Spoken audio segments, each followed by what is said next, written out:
The dust from the last brutal round of fighting in Gaza may have settled into an uneasy, resentful quiet, but don't let the silence fool you.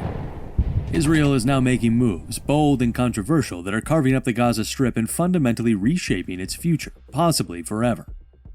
We're talking massive buffer zones, strategic corridors slicing through the Strip, and a surveillance network so tight it aims to control life in Gaza without a single Israeli soldier permanently bogged down in its desolate urban hellscapes. What is Israel's endgame? A bold masterstroke for peace, or a ticking time bomb set to blow up the region and drag Egypt in as Iran hurls missiles? What is Israel's real long-term plan? For months, if not years, the world has demanded to know, what is Israel's plan for the day after in Gaza? The official line from Tel Aviv is laser-focused: prevent Hamas or any other militant group from ever again posing an existential threat to Israeli communities. But how? The emerging strategy appears to be a radical departure from past approaches. This isn't about a full reoccupation, a move most Israeli leaders know would be a bloody, unsustainable quagmire.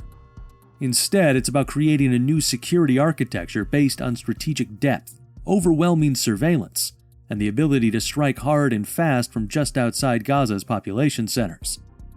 We're talking about a plan to effectively demilitarize Gaza by controlling its perimeters and key internal transit routes with an iron fist, creating a situation where Israel can, in its view, manage the threat without getting sucked back into the hornet's nest of daily governance over 2 million Palestinians. Is it a viable long-term solution, or a desperate gamble born from the trauma of past attacks and the failure of previous strategies? The most visible and controversial elements of this strategy are the massive buffer zones and strategic corridors being bulldozed and fortified by the Israel Defense Forces. The Philadelphia corridor, that sensitive 8.7-mile strip of land along Gaza's border with Egypt, is ground zero.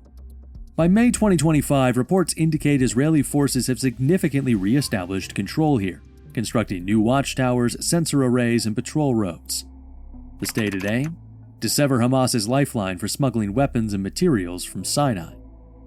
This isn't just a fence, it's a high-tech elimination zone designed to make any unauthorized cross-border movement a suicide mission. Then there's the Netzarim corridor, effectively slicing Gaza in two from the Israeli border east of Gaza City westward to the Mediterranean Sea. This corridor, reportedly several hundred yards to over half a mile wide in places, isn't just a road.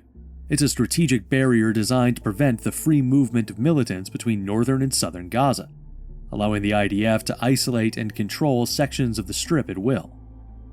And whispers persist about a potential third major corridor, possibly near Kisufim or another point further south, further segmenting Gaza into manageable cantons.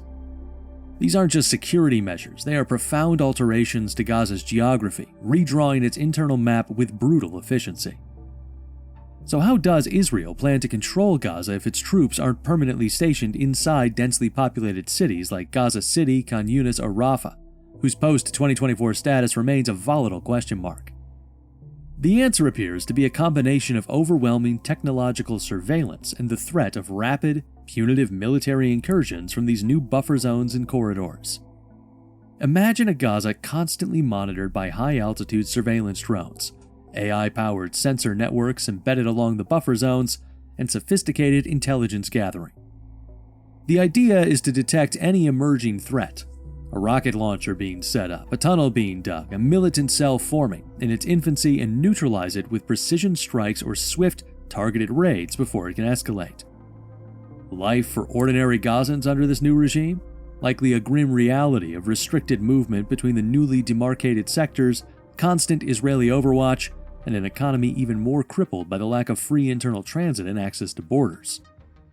Who provides services? Who maintains order within these cantons? Those questions remain dangerously unanswered, with fears that local clans or worse, new militant factions could fill the power vacuum, creating even more chaos. Israel's plan seems to be security for itself, even if it means a kind of open-air, technologically managed containment for Gaza.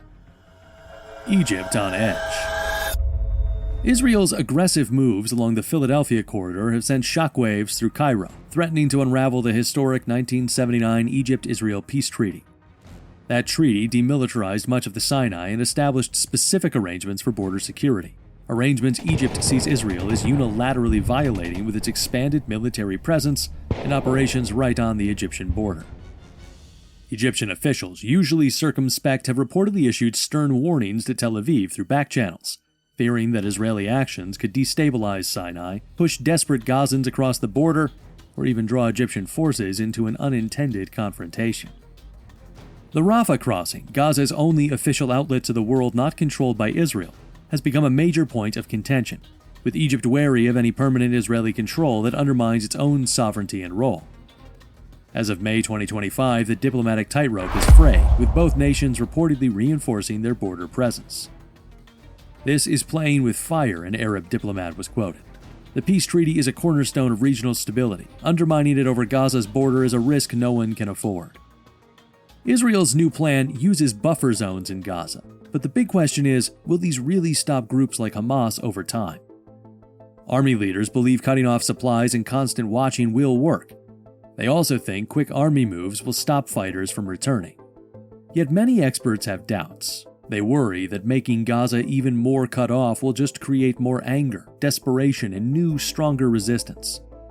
Hamas is known for adapting. Can walls and fences truly end an idea?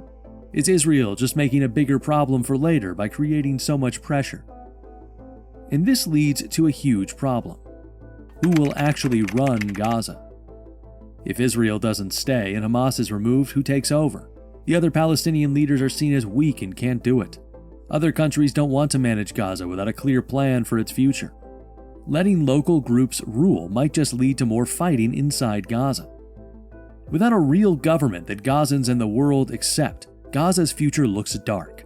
A disaster zone managed from afar with ongoing Israeli army actions always unstable. This emptiness is a perfect place for extreme ideas to grow and guarantees more fighting. Complicating this already hellish picture is the escalating shadow war between Israel and Iran.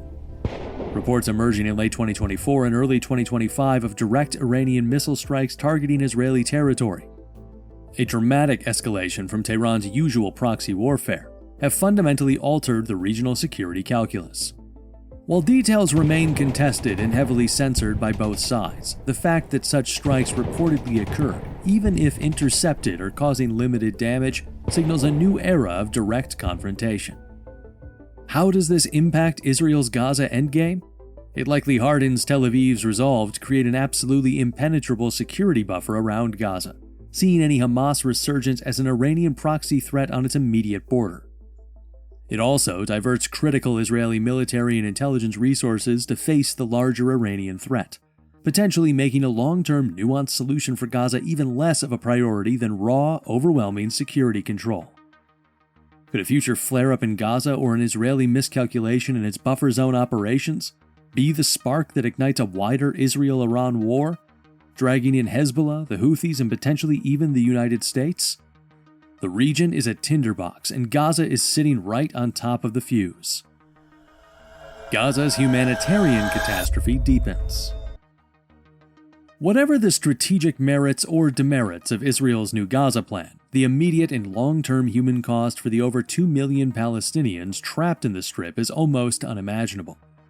Years of conflict, blockade, and now this new phase of intensified control and territorial division have pushed Gaza's humanitarian situation beyond the breaking point.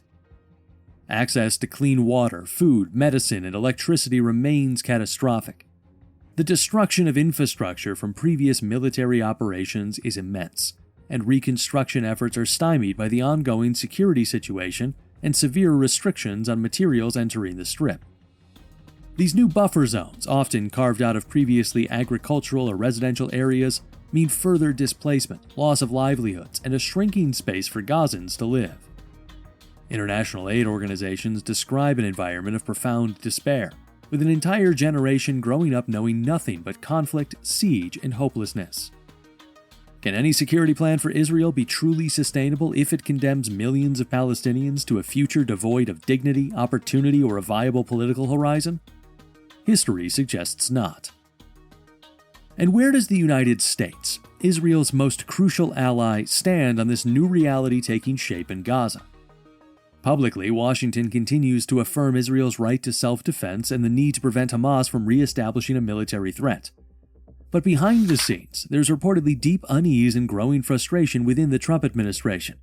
And the same happened in the last months of Biden's, over the lack of a viable Israeli plan for Gaza's future governance and humanitarian recovery.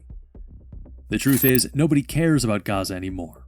It's not in the spotlight until one day it will be news again for all the wrong reasons in a devastating humanitarian crisis we haven't seen in ages. The U.S. fears that Israel's current strategy, while perhaps addressing immediate security concerns, is creating the conditions for perpetual instability, further radicalization, and a regional conflagration that could inevitably draw America in.